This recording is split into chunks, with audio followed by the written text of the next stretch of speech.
Marketing कमिटीच्या सभ्यांचं आपण इथं सुरुवातच करतोय म्हणायचं. कारण पेट्रोल पंप गोडाऊन हे सगळं आता सुरू झालेलं आहे.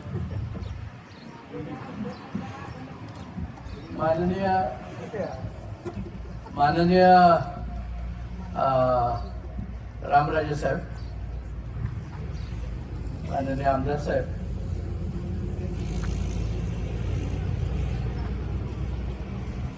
बापू, या ठिकाणी उपस्थित असणारे गुले साहेब, सचिव साहेब, माझा डायरेक्टर बोर्ड काका मुरुंबे सर, अरविंदभाई, व्हाईस चेअरमन साहेब, पत्रकार बंधू आणि सर्व व्यापारी बंधू आणि तसेच नागरिक,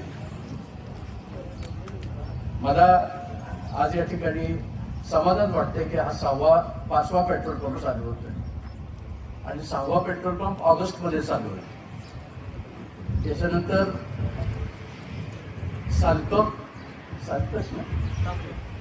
तांबे, परांजवाडी, राजाळे,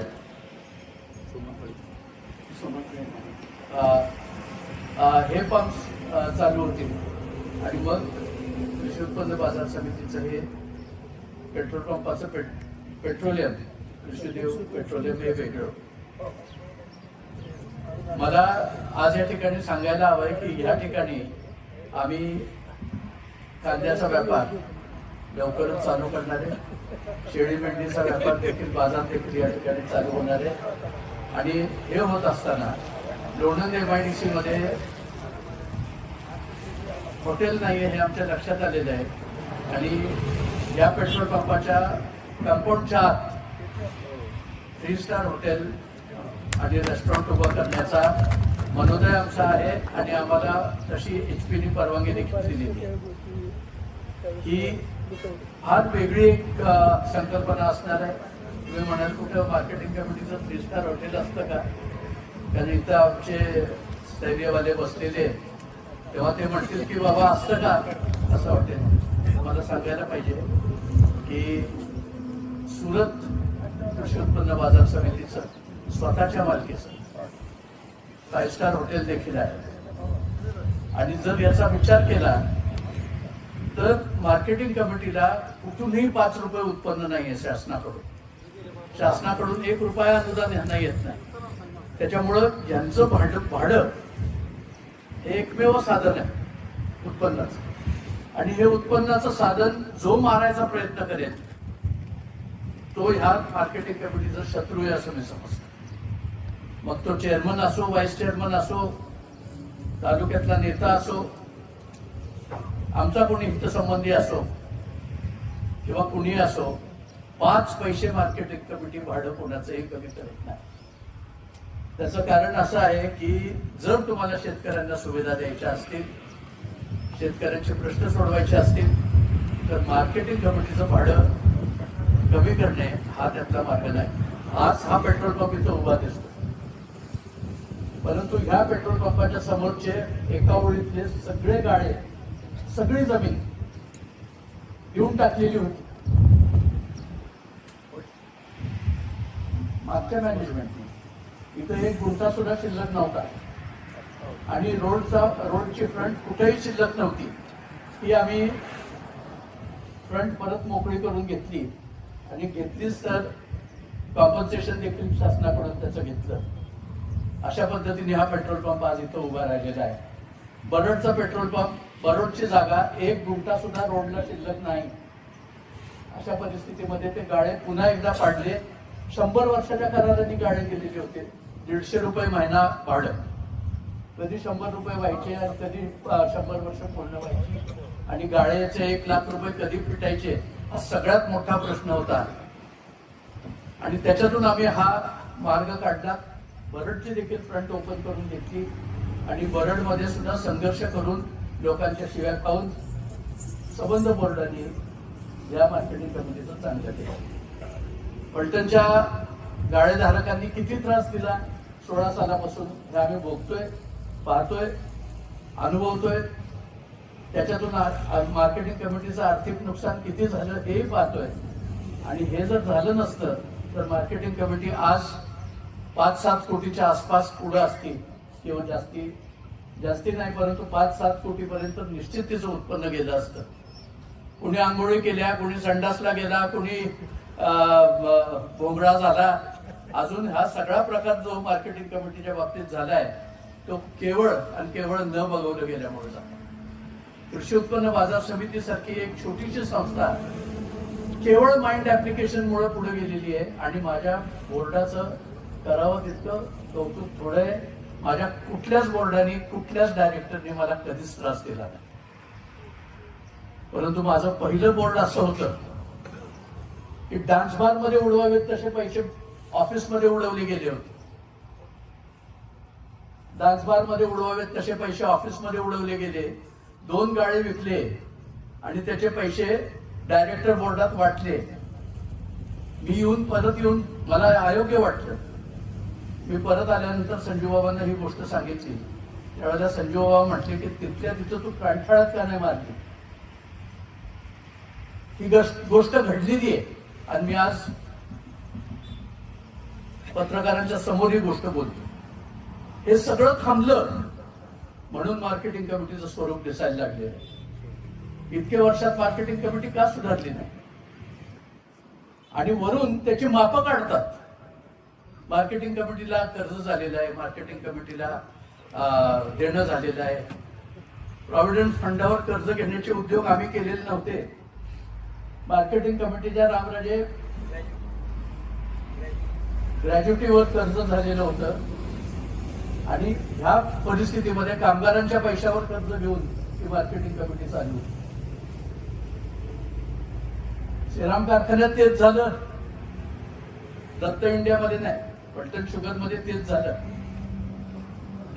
प्रॉव्हिडंट फंडावर सुद्धा कर्ज घेतलं गेलं आणि कामगारांना हरताळ चुना फासला गेला. हे काय आम्ही बघितलेलं नाही, अशातली गोष्ट नाही. परंतु रामरायांचा संस्कार आमच्यावर असल्यामुळे आम्ही हे पैसे भरून टाकण्याचा प्रयत्न केला आणि आम्हाला हे पैसे भरून टाकायला कुठलाच सचिव तयार नाही. शेवटी देशमुख नावाचे एक प्रभारी सचिव होते आणि त्यांचा माझ्या बोर्डावर आणि या कृषी उत्पन्न बाजार समितीवर प्रचंड उपकार आहे की त्यांना आम्ही सांगितलं आम्ही तुमचा मुलगा घेतो परंतु हे पैसे भरून टाका, हा गुन्हा आहे. आणि ते पैसे त्यांनी भरून टाकले. त्यांचा मुलगा आम्ही घेतला. तो मुलगाही आता अतिशय चांगलं काम करतो. ह्या गोष्टी अशा विचित्र गोष्टींच्यातून ही मार्केटिंग कमिटी गेली. ही कृषी उत्पन्न बाजार समिती व्यवस्थित दिसेल या दृष्टीने आम्ही पुष्कळ प्रयत्न केला. आणि मला आपल्याला एक सांगायला हवंय की कृषी उत्पन्न बाजार समिती म्हणजे पणन हे एक खातं असं आहे जे अनफोल्डच झालेलं नाही. पणन हे जर खातं अनफोल्ड केलं तर शेतकरी आत्महत्या रोखण्यासाठी याचा उपयोग होऊ शकतो. हा पॉइंट आम्ही सांगून पवारसाहेबांना सांगण्याचा फार मोठा प्रयत्न केला. दुर्दैवाने ते गव्हर्नमेंट गेलं म्हणून ते झालं नाही. नाहीतर पवारसाहेबांना आमचा संबंध रिपोर्ट मान्य झाला होता, त्यांना पटला होता. बाळासाहेब पाटलांना देखील तो रिपोर्ट पटला होता. या ठिकाणी उभा असताना मी सुभाष देशमुख जे माजी मंत्री होते पणनचे ते बाळासाहेब पाटील आणि पवारसाहेब यांचं आभार मानल्याशिवाय माझं कुठलंच आभाराचं काम पूर्ण होईल असं मला वाटत नाही. मला या ठिकाणी मुद्दाम सांगायला हवंय की रामराजांनी ज्या पद्धतीने मार्केटिंग कमिटीला कायम साथ दिलेली आहे आणि कायम याच्यातून मार्ग काढून दिलाय अडचणीतून, हा आम्ही अनुभवलेला आहे. आणि केवळ ते होते म्हणून ही मार्केटिंग कमिटी आज सुरक्षित आहे आणि अजूनही चांगली होणार आहे. या ठिकाणी तुम्हाला मोठी उलाढाल झालेली या ठिकाणी दिसणार आहे. कृषी उत्पन्न बाजार समिती फलटणचा कांदा मार्केट या ठिकाणी, शेळी मार्केट या ठिकाणी चालू झालेलं तुम्हाला पुढच्या 6 महिन्यात दिसेल, ही ग्वाही देतो. संजूबाबांचा गोवंश सुधार हा जो गोविंदचा कार्यक्रम आहे त्या कार्यक्रमात गोविंदजवळ आता जवळपास 7-8 हजार गायी आहेत आणि गायींचा बाजार हा कृषी उत्पन्न बाजार समिती मुख्य बाजाराच्या ठिकाणी चालू करणार आहे. गाय घ्यायची झाली की पंजाबला जायचं, गाय घ्यायची झाली की बँगलोरला जायचं, असं परिस्थिती आता राहणार नाहीये. गाय घ्यायची झाली तर आता फलटणला यायचं, अशीच परिस्थिती निर्माण होणार आहे. कारण गोविंदचा जो गोवंश सुद्धा जो कार्यक्रम आहे तो संबंध महाराष्ट्राला आदर्श असा कार्यक्रम आहे आणि त्याचा फायदा या मार्केटिंग कमिटीला होणार आहे याची मला खात्री वाटते. मी रघुनाथराजे नाईक निंबाळकर ह्या नात्याने संजूबाबा रामराजांचा भाऊ म्हणून बोलतो. मला अभिमान वाटतो यांच्या अंडर काम करायला. संजूबाबा माझ्यापेक्षा धाकटे आहेत, परंतु त्यांच्या अंडर काम करत असताना मला समाधान वाटतं. रामराजांच्या अंडर काम करत असताना मला रामराजांचा अतिशय अभिमान वाटतो. परंतु गोष्ट अशी आहे की ह्या सगळ्या वातावरणामध्ये जो काही पराजयाचा पट्टा रामराजांच्या कर्तृत्वाला फलटण तालुक्याने नकळत लावला तो निरंतर माझ्या तरी जिव्हारी लागला. तालुक्यावर प्रेम करावं लागतं, संस्थेवर प्रेम करावं लागतं, त्यावेळेला संस्था सुधारते. स्थैर्यावर तुम्ही प्रेम करता म्हणून स्थैर्य सुधारले. हे गंधवार्तावर प्रेम करतात म्हणून गंधवार्ता सुधारली आहे. तीच परिस्थिती आमची आहे आणि आम्हाला आमच्या आजोबांनी शिकवलं होतं की राजघराण्यात जन्म घेतल्यावर दुसऱ्याचं पोरग शिकवण्याचं स्वप्न तुम्ही बघा, दुसऱ्याचं शेत भिजवण्याचं ध्येय तुमचं असलं पाहिजे. रामराजांच्या डोक्यात हाच मसाला बसलेला होता म्हणून रामराजांनी घर कधी बघितलं नाही, भाऊ कधी बघितले नाही, मुलगा कधी बघितला नाही. आर्थिकदृष्ट्या स्वतःच कधी काही बघितलं नाही, परंतु संस्था, शेतकरी, श्रीराम कारखाना, दत्त इंडिया, शेतकरी, अहो बंगलेच किती उठले याचा कधी विचार केलाय का? आणि हे घडत असताना रामराजांच्या बद्दल कोणीतरी एक उठतो आणि म्हणतो की रामराजांनी कामच काय केलं? मी पाणीदार. अरे पाणीदार तू, आणि तू कारखाना कुठल्या पाण्यावर सुरू केला एवढं तर सांग ना. गोष्ट अशी आहे, लोक मोठ्या अभिमानाने सांगतात की आम्ही श्रीमंत आहोत. पहिल्या 3 खासदारांच्या मध्ये यांची गिनती होती. अरे कशी? हे तर समजायला पाहिजे ना. का आम्ही बोलत नाही, आम्हाला आमची मर्यादा सोडायला आवडत नाही, आम्ही आमची लेवल सोडत नाही बोलताना, म्हणून आम्ही हे सगळं दुर्लक्षित करतो किंवा बोलत नाही. आमची अशी कल्पना होती की तालुक्याला हे माहिती आहे सगळं, परंतु हे माहित नाही ना तालुक्याला, नवीन पिढीला माहित नाही आम्ही कुठल्या संघर्षातून गेलो, रामराजा काय संघर्षातून गेले. ते पाणी येताना रामराजांचा काय काय अपमान झाला हे सगळं मी बघितलेले डोळ्यांनी. मी रामराजांना, संजीवबाबांनी यांनी सांगितलं होतं की रामराजे हे पाणी आण्याचं राहू द्या बाजूला, तुम्ही मंत्रिपद सोडून द्या. इतका अपमान एक दिवशी झाला होता. त्यावेळेला रामराजांनी आम्हाला सांगितलं की माझ्या वैयक्तिक मान अपमानासाठी जर मी मंत्रिपद सोडलं तर तालुक्याच्या घशात आलेला पाण्याचा घोट दुसरीकडे जाईल. माझा वैयक्तिक मान अपमान महत्वाचा नाही, माझ्या तोंडावर जरी तो दुसरा माणूस थुंकला तरी कृष्णेच्या आलेल्या पाण्याने तोंड धुवून टाकेन, परंतु तालुक्याच्या घशातला पाण्याचा घोट मी जाऊ देणार नाही. हा रामराजे मी बघितलेला आहे. त्याच्यामुळे रामराजांच्या बद्दल अभिमान वाटल्याशिवाय मला राहत नाही. वास्तविक पाहता त्यांचा माझं फारसं पटत नाही. पटत नाही त्याचं कारण आहे, मी तुम्हाला सांगतो. एकदा मी मुंबईला बसलो आणि तिथे एक सिद्धी आला. कोण आला होता? कोण? आदर्श घोटाळावाला. आणि आदर्श घोटाळावाला आला आणि म्हटला की रामराजे मी तुम्हाला 2 फ्लॅट देतो, आणि यांनी घेतलेले आहेत त्याला बाहेर पाठवून दिला. मी रामराजांशी भरपूर भांडणं केली. साऊथ बॉम्बे मध्ये फ्लॅट मिळत असताना तुम्हाला काय अडचण होती?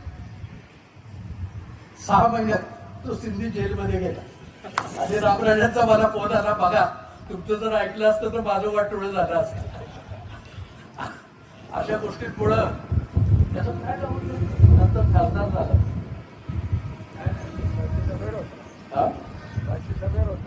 राज्यसभेवर होता नंतर तो माणूस.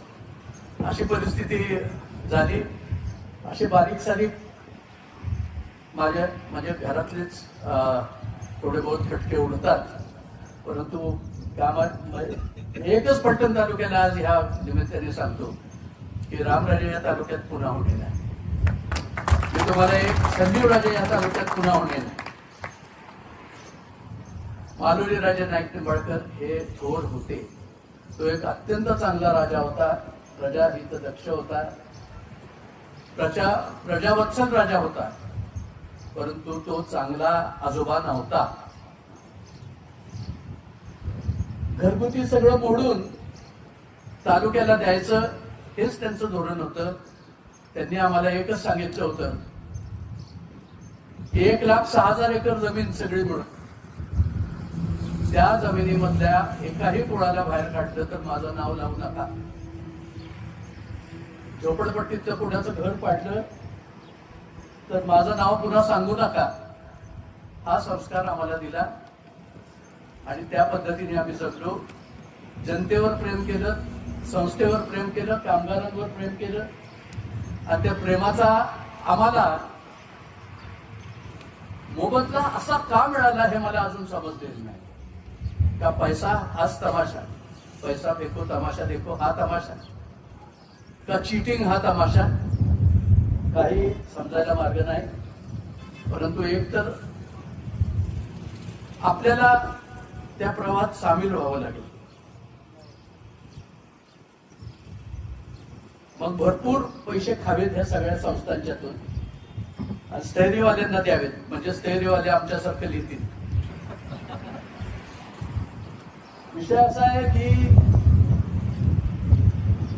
तुम्हाला जर आजकालचा जमाना समजला नसेल, तरुण मुलांना कष्ट दिसत नाही, ध्येय दिसत नाही, धोरण दिसत नाही, निष्ठा दिसत नाही, न घराघरात निष्ठा राहिली, न राजकारणात निष्ठा राहिली. या परिस्थितीमध्ये आम्ही अशा परिस्थितीत आहोत की आम्हाला नवीन राजकारणाचा मार्ग तरी घेतला पाहिजे, नाहीतर राजकारणातून बाजूला तरी जायला पाहिजे. दीपक चव्हाण हे आमदार माझ्या दृष्टीने 15 वर्ष या तालुक्याचा इतक्या सोजवळपणे सांभाळणारा तालुका, सांभाळणारा आमदार मी तरी आजपर्यंत पाहिला नाही. माण तालुक्यात काय व्हायचं ते तुम्ही पाहिलेलं आहे. माण तालुक्यात वाटोळं व्हायचं तालुक्याचं, मागे राहिला तालुका. दीपकरावांच्या एकंदर आचरणामुळे, यांच्या संस्कारामुळे रामराजांना त्यांनी भरपूर सहकार्य केलं. दत्तासारखी मुलं आमच्याबरोबर आहेत, आमच्याबरोबर भगवान होळकरांसारखे आहेत, माझ्या तरुण डायरेक्टर सारखी खताळ आहेत, जगताप आहेत. माझे तरुण डायरेक्टर मागं सगळे बसलेले आहेत, त्यांची नावं सगळ्यांची घेणं बरोबर होत नाही, कारण वेळ पुरत नाही. रामराजांनी 2 वेळा इशारा केलाय असं भगवान होळकरांनी मला सांगितलं. तेव्हा माझ्या सर्व मित्रांना मी एकच सांगतो, माझ्या डायरेक्टर्सना, माझ्या सचिवांना, माझ्या भावांना, नेते मंडळींना, आमदार साहेबांना, दत्ता आणि त्यांच्या सर्व सहकाऱ्यांना, पंचायत समिती मेंबर्सला, पत्रकारांना मी आभार मानतो सगळ्यांचे की तुम्ही कायम मार्केटिंग कमिटीला सांभाळून घेतलेले आहे. परंतु मी तुम्हाला एक गोष्ट सांगतो की मी प्रश्न सोडवणारा माणूस आहे आणि एकदा डोक्यात घेतलं की मी ती खुंटी ठोकल्याशिवाय राहत नाही. मार्केटिंग कमिटीचा भाडेकऱ्यांचा प्रश्न मी सोडवणारच आहे आणि त्यात मला कुणी आडवं आलं तर माझ्यासारखा वाईट कोणी नाही, एवढं मात्र मी सांगतो. कारण ही संस्था जगली पाहिजे. या संस्थेला 6वा वेतन आयोग लागू आहे. आमचा पगार 1 रुपया राहता कामा नाही. आमची मोफत जेवणं 10 रुपयाची जेवणं चालू राहिली पाहिजे. गोरगरिबाला त्याचा फायदा व्हायला पाहिजे. हे जर असेल तर ह्या मार्केटिंग कमिटीचं उत्पन्न कुणीही तोडता कामा नाही, एवढं मात्र मी या ठिकाणी सांगतो. मला कुणीही फुकट प्लॉट मागू नका ही विनंती करतो आणि मी माझे 2 शब्द संपवतो.